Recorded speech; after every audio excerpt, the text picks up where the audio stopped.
It is now 12 o'clock. Thank you for joining us. And when I say us, it's us because I am flanked by our elected leaders that represent this great county. We have remarks. You'll hear from Commissioner John O'Grady. You will hear from the president of our city council. You will hear from Senator Herschel Craig. You will hear from State Representative David Leland, and you will hear from Mayor Barnes. We are here at this location where there are 109 employees, 89 full-time employees, and 20 part-time employees. They deliver 150,000 pieces of mail per day. It is the largest facility in Columbus, Ohio, with some 70 routes.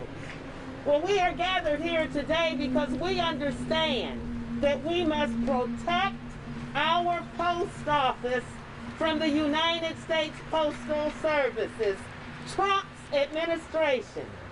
They have baseless and senseless attacks being made on our Postal Service.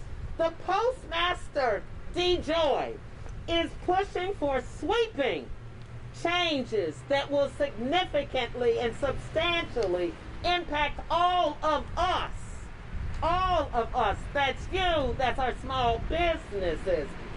That is people in this wonderful community, in this state, in this city, in this nation, what they are trying to do. So you see, I'm going back to Washington, D.C. to fight against these changes. We've seen all the photos on the internet of them taking up the mailboxes. I know because you have sent them to me. I have heard you, so we are here. We know that they are doing this to have an effect on this election. But here is what is more important. During this pandemic, where we are fighting against the social injustices, where we are fighting for safe and healthy lives, they are affecting thousands of citizens, interrupting them getting their mail, interrupting them getting their mail-in prescriptions. They are having an effect on everyone. People can't trust going to a mailbox and paying their bills, sending a card or a letter to a loved one that's overseas or incarcerated. When you think about the number of seniors in this district, when you think about the well-being of some 85,000 seniors, just in this 3rd Congressional District, many of them who have a 90-day supply of medicine that's going out. I had a constituent to call me in tears yesterday. Her father just went into remission from cancer, and his medicine is in jeopardy. I had another individual to call me and say he had been waiting 10 days for a check to go to a client who needed to get her car fixed to go to work as an essential worker. When we think about health care and we think about prescriptions, think about our veterans. Think about 1.2 billion prescriptions going out across this country. Most of them from our VAs to our veterans who already have so many health conditions, and we know they need their prescriptions.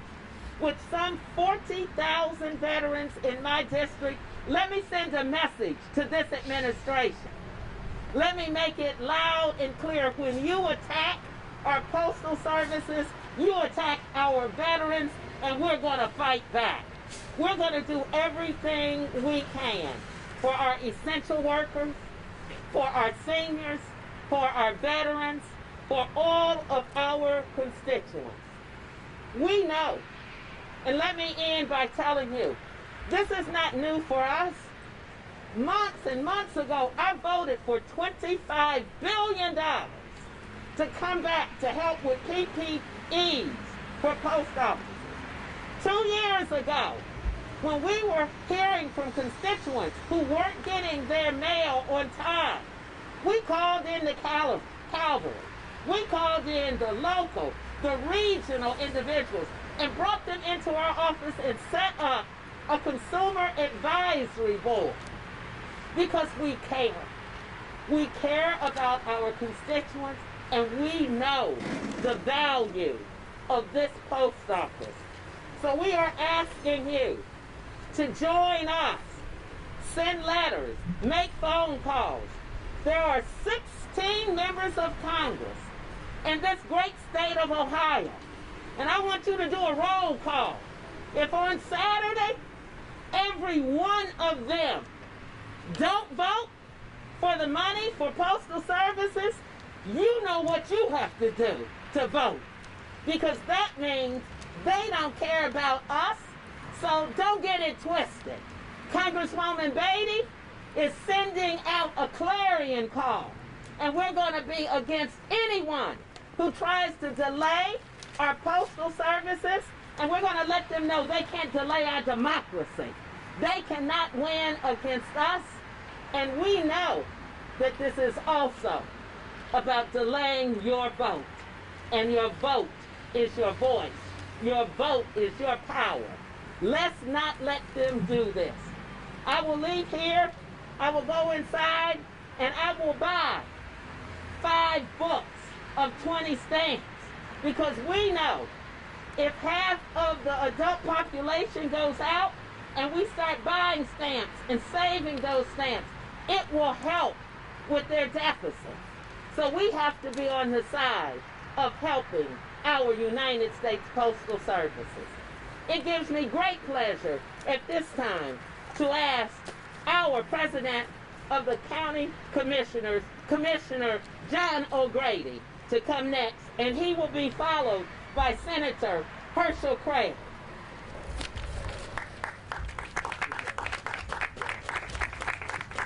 Thank you, Congresswoman. It's never a pleasure to have to follow Congresswoman Beatty. So, I grew up playing sports, and I'm a pretty competitive guy, so I've hated all my life to ever lose at anything that I've ever done. But there's one thing above all else that I hate, and that's cheaters. The president's sowing chaos and mistrust in the system so that when he loses, he can say that the system has been rigged against him all along from the beginning. The post office is enshrined in the U.S. Constitution and is even older than our nation. Benjamin Franklin, after whom our county is named, was the first postmaster general. The post office operates more than 30,000 post offices, handling almost 150 billion pieces of mail every year. A couple of months ago, this administration had no problem trusting the post office to deliver 160 million CARES Act checks with the president's name on them. And in a few more months, we all know that the United States Post Office won't have any trouble delivering 2.5 billion Christmas cards. So while the president is lying about absentee voting by mail being rife with fraud, his Postmaster General decides to institute new procedures that actually slow down mail delivery. Then the president goes on TV and says that we can't possibly trust this system, that any result that doesn't show him winning must mean that the system is rigged. Well, he's lying. This is a manufactured crisis. The president's trying to convince Americans that there's something wrong with the voting system, that they won't believe in the results of this election. And in doing so, he's putting at risk an institution that is vital to connecting Americans with goods and services, life-saving medicines, Social Security checks, and with each other.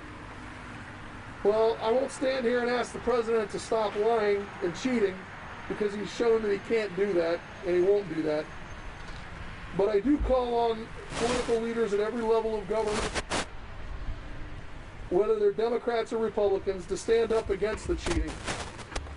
call it what it is, or at least do everything you can to preserve Americans' right to vote, including by ensuring that the post office can do its job. Let's have a fair election and let the best person and the best ideas win. Anything less is un-American. The right of every American adult to vote for our leaders is the bedrock upon which our democracy stands. So make no mistake, when the president attacks the post office, he's also attacking your and my right to vote, and he's attacking our democracy and our country itself. He's not just cheating his opponent, he's cheating America, and that's not something that I think any of us should stand for. Senator Craig? Let me first of all thank Congresswoman Beatty for her courage, for her due diligence on this matter. Dr. Martin Luther King Jr. talked about the urgency of now.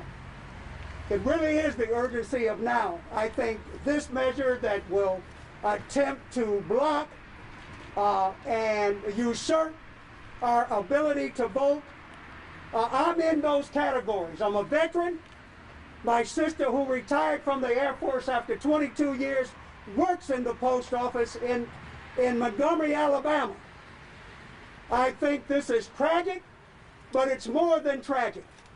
I think those that would seek to create barriers and obstacles in terms of voting, we simply cannot allow it. I think we're here today to say clearly and unequivocally, we're going to fight with everything that we have. I think we talk about the dignity of work. This is what it's about. Those postal men and women every day, all night long, 24/7, are working to ensure that the mail gets out.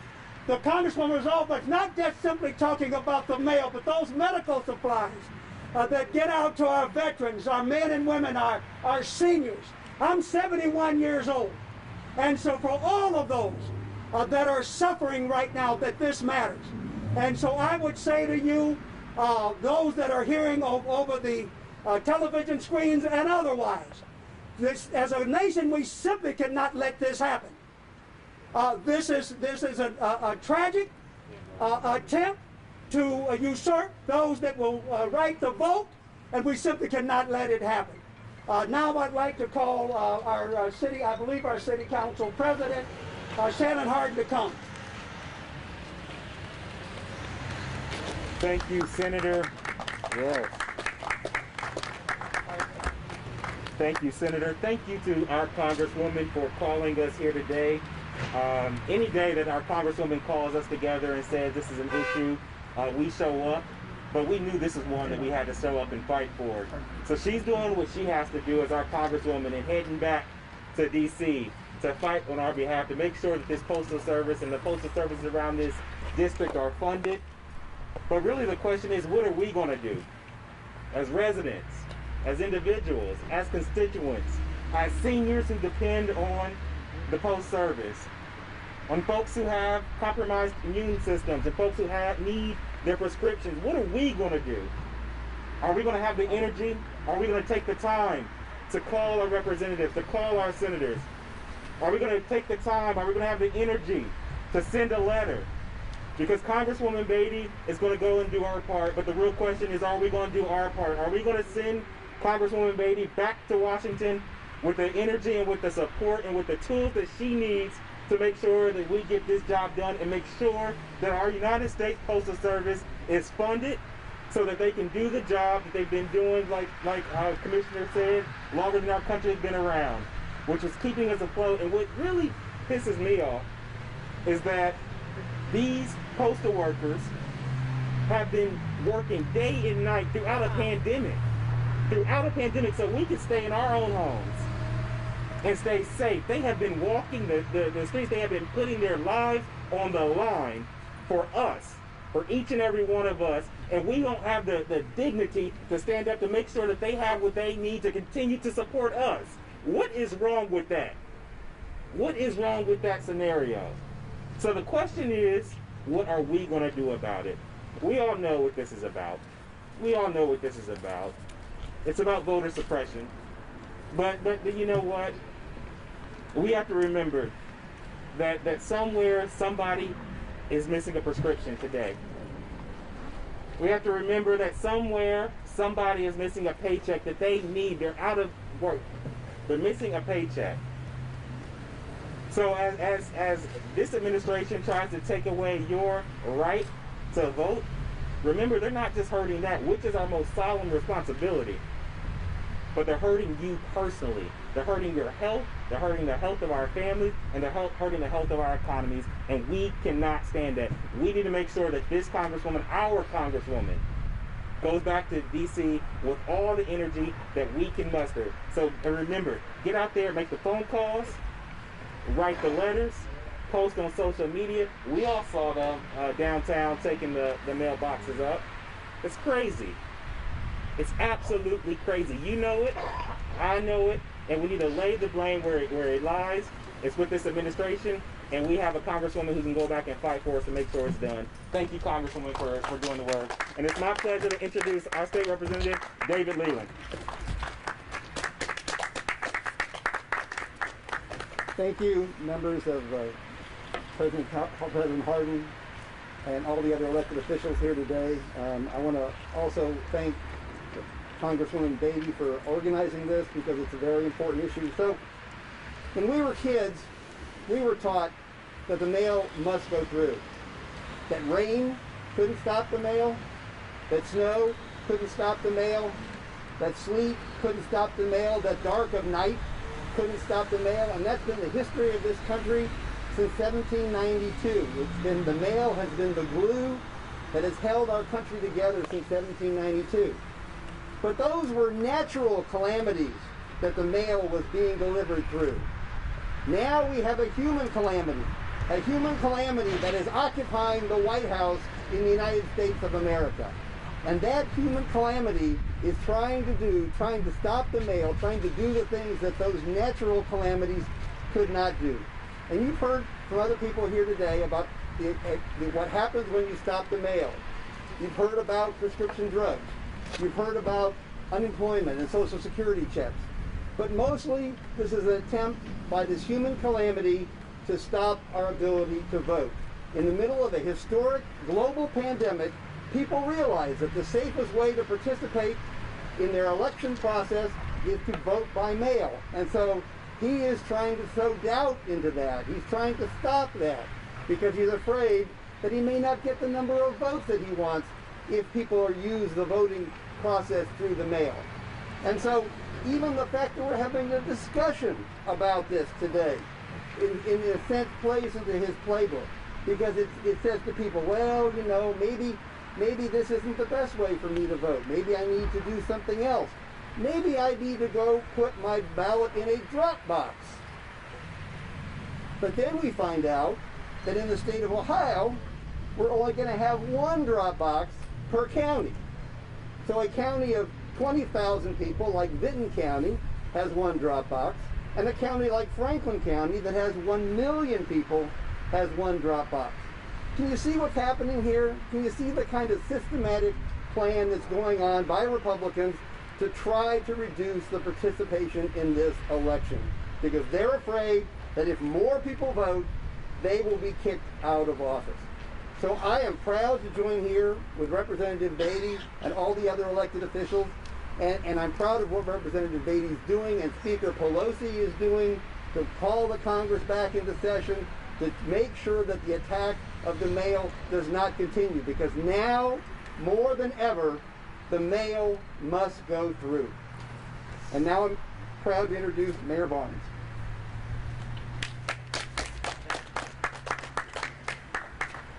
Thank you, Senator. First, I want to thank our Congresswoman, Joyce Beatty, for again being a front runner. Every time there's a crisis or an issue that depresses our communities, she's out in front. She's always leading the parade. And I want to thank her for being the drum major in this case as well. When I think about the Constitution, I think about the preamble. And the first thing that the preamble says is that we, the people, in order to form. And that's what it's going to take here today. is what we're saying is we the people, we have to come together, join in where we have a White House that is about me, myself, and I. But we have to show that us and we are stronger than me, myself, and I.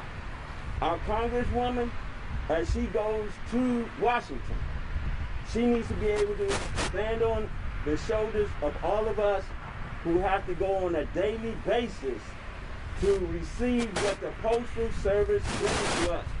Our Postal Service is more than just letters, documents, and things like that running through a system. It's a livelihood, a lifestyle, and a lifeline of people who rely on that system to exist. We cannot afford to allow that system to be cut off. We have to come out, regardless of what's being put in front of us, and vote when voting time is necessary to put the proper people in the right places to make sure that our communities, our people, our loved ones, our family members are all secure and taken care of. Our postal system is like a vein from the heart to a lifeline of our body. And we have to make sure that that postal system stays healthy, it stays viable. And I am going to go to a community level with this because my postman, who comes by my house every day, I know him by name, I know his family, and he brings all different kinds of messages throughout our community. I see him delivering medicines. I see him bringing packages that have been ordered or shipped in. I even see him go check on our seniors in our communities. So he's a front liner that has to be protected and supported as well. If he's doing his job, we have to do ours. I agree with all of our other officials here that we have to make sure that in our communities and where we are, that we are supporting our Congresswoman, and then we need to make sure that the people in our community who support us are supporting her, because she is our spearhead. Councilwoman Beatty is our spearhead. She's going to be the voice for us. She's our seat at the table, and we cannot allow her to go back to Washington, D.C. without support from us, and giving her ammunition to let them know that she is supported by millions of people who believe in what she's doing. We know that the White House is wrong, and I am not ashamed to stand here and say that the White House is wrong. It is trying to tear down a people. And when I say a people, I'm talking about all race, creeds, and colors. It does not matter. I'm talking about people. In order for them to have a selfish, high-sitting seat in the White House. It doesn't work, it doesn't add up, and it will never prevail. Because when we are in the right, from my Bible says that righteousness will always prevail. And we are the head, and we will not the tail, and we will not be allowed to be treated as if we are the tail. So we are heads. Let us take our positions and move forward and support our Congresswoman as she goes back to D.C. concerning our communities. I think everything has been said. Hashtag White House wrong. Hashtag don't mess with USPS. Thank you to all of my colleagues for being out here, bringing a strong message for the people, bringing a strong message for the mail-in ballot. We know what this is about. And so we say to all of our social media followers, let's hashtag don't mess with USPS. Hashtag White House is wrong. And that's why we are here today. We want to thank the media. I want to thank especially State Representative David Leland for calling us, being an early on supporter of saying we're going to stand with you. To my county commissioner, my state senator, president of city council, and Mayor Barnes of Urban Crest, I thank all of you because you always stand for the people and you stand strong. I think, John, your mask says it all. Vote. And I will end with that. Vote. Thank you, and thank you to the press. We'll take a few questions. Congresswoman, what was your reaction to Attorney General Dave Yost coming out and asking the Trump administration not to make changes before the election? Well, here's what I think. I think if our secretary wants to help us, then we should not have the same amount of drop-off boxes, as was so well said by David Leland, 20,000 and a million. So I don't know. When you talk about don't make changes and you're asking the White House not to do it, and you're making changes that don't help us, I think that says it all.